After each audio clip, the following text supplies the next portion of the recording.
La situation maintenant en Serbie.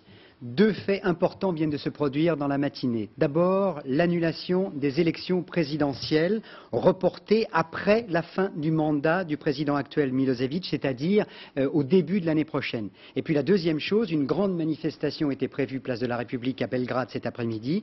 Eh bien, les manifestants sont arrivés devant le Parlement et des incidents graves ont commencé avec la police. Gérard Griesbeck. La police descend, puis elle hésite.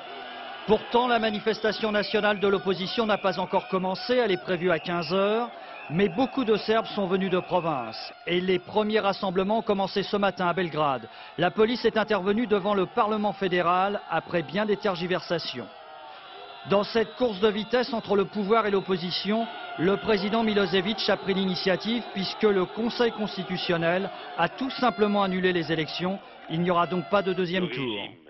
Semi-autoritaire de Milošević essaye de gagner du temps tout en préservant les apparences légales. Il y a une sorte d'obsession de la respectabilité, de la légalité chez Milošević.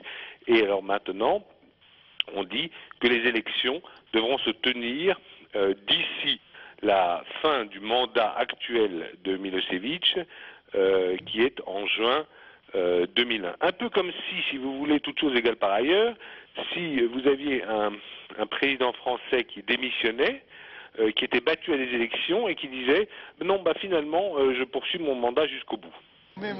Reste à savoir comment l'opposition va réagir, elle qui craint depuis 10 jours qu'on ne lui vole sa victoire. Jusqu'à maintenant, le problème était de savoir si Slobodan Milošević avait été battu dès le premier tour. Maintenant, il n'y a même plus d'élection avant 8 mois. La manifestation de l'opposition cet après-midi risque donc de dégénérer.